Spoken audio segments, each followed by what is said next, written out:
gauche. Stop, pause. Cadence. Encore, c'est coloré. Reste loin derrière, négocier maintenant.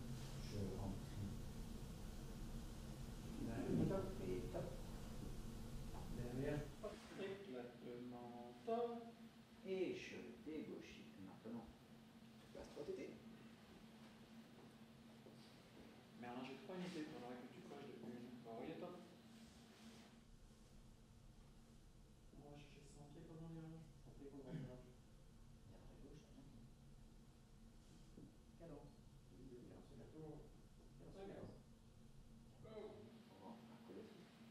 Et je dégauchis maintenant.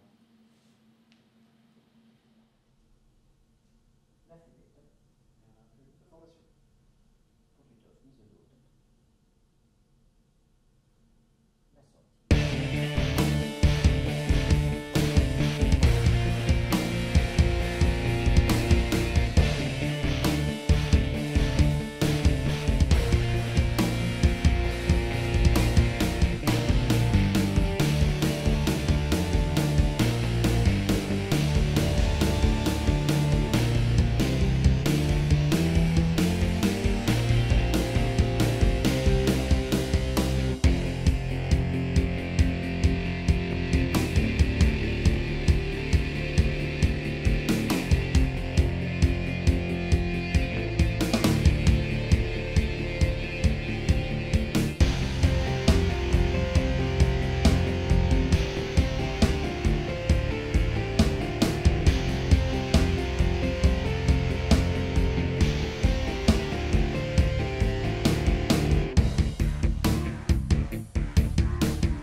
Bonjour, capitaine. Olivier Blantailleur. Alors vous avez vécu un moment en Cambrai. Oui, entre 2002 et 2005, en fait, c'était ma première affectation sur 2000 RDI sur la base aérienne d'Épinois, Cambrai. Ouais. Donc vous avez fait des bêtises à Cambrai. Oui, effectivement. J'ai appris ce que c'était effectivement en venant ici. Et quels souvenirs vous avez tenus du Nord? Ah bah c'est que des bons souvenirs. En plus j'avais des connaissances ici, mais après bon la chaleur du Nord est incomparable. Et puis c'est en fait c'est à l'occasion du 80e anniversaire et puis qui va être célébré à Nierny. C'est l'occasion de voir que la confrérie Tigre est on ne peut plus soudée et puis de s'apercevoir quelle chance on a eu en tant que jeune pilote d'arriver dans un escadron comme celui-ci, parce que c'est ce qu'on fait tous les jours dans l'armée de l'air, c'est travailler avec des étrangers, être inclus dans les exercices OTAN, en tant que Tigre, c'est des exercices annuels qui sont faits, et donc c'est une très très bonne école pour ce métier-là de pilote de chasse. Alors, la patrouille de France, la PAF, comme vous dites, pour vous, encore combien de temps? Alors moi je suis en 3e et dernière année. En fait il faut comprendre que ça passe très très vite. Chaque année il y a un nouveau leader, une nouvelle série, 3 nouveaux pilotes et chaque pilote change de place. Donc en fait ça veut dire que voilà, on reste entre 2 et 4 ans au sein de la patrouille de France. On arrive des escadrons de chasse et on a vocation à y retourner, et c'est ce que je vais faire avec grand plaisir. Je crois que vous allez piloter sur un autre genre d'avion. Oui, ça va être. J'ai la chance de retourner sur un biréacteur sur Rafale. Voilà, c'est le quotidien en fait de n'importe quel pilote de chasse, de n'importe quel pilote de la patrouille de France, de retourner dans les forces et de faire ce pourquoi on a été formé, d'être pilote de chasse.